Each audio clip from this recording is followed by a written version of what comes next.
Welcome back guys to another video. Today we're going to be going over Gley, her updated red mod, Blood and Iron. It's like Mesa for Warframe, aimbot. You could shoot through walls. It's very strong. I like it. I think it's good for the game for the moment, just for unique diversity in the game per se.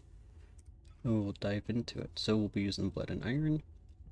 The grapple of your choice, double critical damage. We will not be building for critical hit rate. We do have it on the front lines just for the critical damage. Cooldown, Potent Collector, because we want our custom resource. That's how we use our ability, our fourth cost, range, and non-attribute. And HP, I have this mod not slotted. Same thing for our trigger mod, and I'll show you guys why. So I was looking at this one, and when you put this mod on, you see you get them skill power increase. This does work, and I have seen it work. So you could use that if you want the 41%, up to 41% skill power increase. Or you could do the typical that's from Power Beyond for the skill power increase to 15%. For me, I'll do the Power Beyond. If you do not use Power Beyond, there's a mod here. And if you read it, when landing a skill attack, critical hit damage, skill critical hit damage, 49.3. Whenever I use this mod, I do not see it actually work. So maybe you guys have used it, maybe you've noticed it, but right here, I will see this jump up to 0.61 when I use trigger mod, the other trigger mod. And when I put the mod on here that benefits from the trigger mod, I do not see my critical hit damage go up when I use the skill attack. So I'm not sure if this is bug, if you can't see it when you look at info, I'm not sure. So that is an idea. I'm not sure if it works or not, but for me I couldn't see it. So that leaves me with hyper focus. That's what I put on. I'll throw my melee, I'll shoot my gun, then I use my fourth ability. I don't always do it perfectly. Sometimes I remember to, sometimes I don't. And stim, I personally do not use it. I recommend it though, if you like to be tinkier. When it comes to ancestor mods, I'll be using this one, cooldown, critical hit damage. My third, my second, the them kill modifier, I don't mind it. I'd like to maybe get a little bit more range, just because the range is cool. Or even HP, like this one's cool. It just all blows, I don't really use it. This one's not bad. I think your ideal stats would be something like this. You don't need critical hit rate because our fourth ability is guaranteed 100% increase when you use it. So I think having a critical damage at 100% plus is really good. But this is the build I use. Sometimes I do put on stim if I feel like I'm dying too much. You do die with her. C is a little bit weaker than other descendants, and that's just kind of how C is. But your skill does play a factor, so you might want to use the stim or not use the stim, HP, etc. For our weapons, I'll be using the Hypernova. I'm not going over like in depth with the weapon, but here's the cores, the substats, and our mods.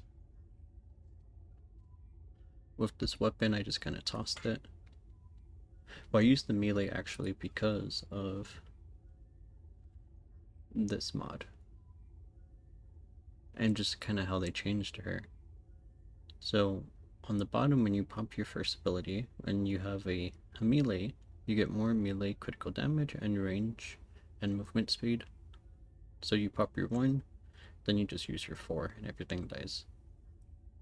You could pop your 3, like your 1, then your 3 if you want to. I just do 1 and 4. Sometimes I do my 3 just cause, but I don't really. I just 1 and 4. The melees do get help buffed per se when you use her. For the doggy, I recommend the one that gives you HP, just because she is weak. You don't need MP or your ammo. Reinforcement, I don't have this maxed out yet, but we'll be doing skill cost. Then we also get the skill power. I put on the melee attack one, and incoming damage modifier. You could take this one off and do recovery for the HP. I'll probably do that later. I'll swap it to this one, or I could do that now.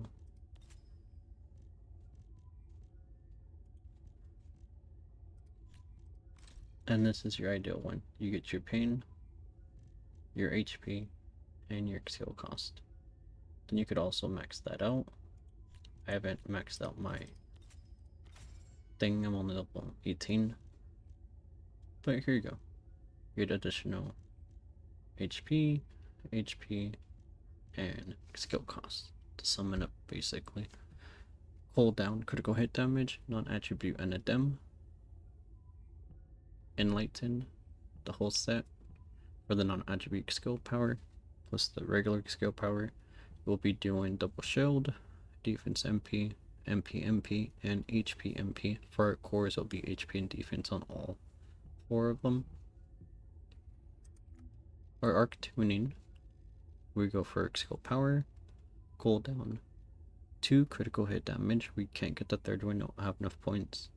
And for our mutant cell, there's only 2, maybe 3. You have non-attribute cohesion, arc chain catalyst, and we have non-attribute impairment. Those 3 are the only ones that make sense for this build.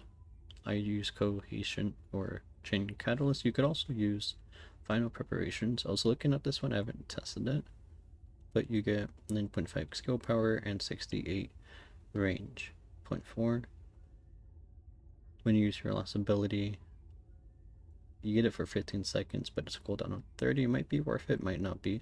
That range looks nice. And the other one is defense neutralization.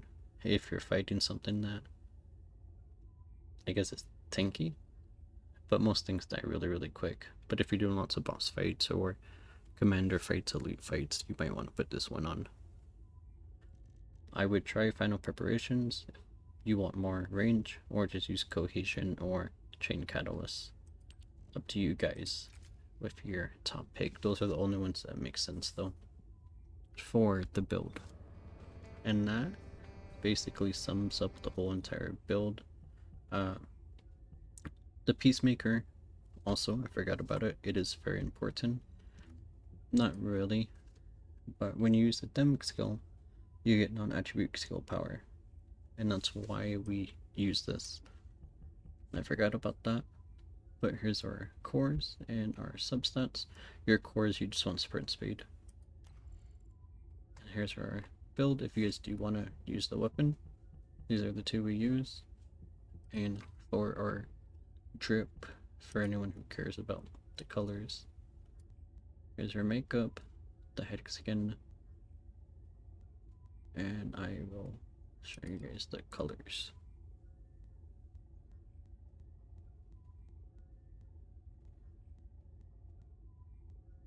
For those who care about the colors and the outfit. But that goes with the build. In the beginning there's some gameplay for you guys to watch. It's very strong. The highest I hit so far is 93 mil. I think I could hit 100 mil. I just gotta swap a mod or 2 around. I hope you guys enjoyed it, and thank you for watching.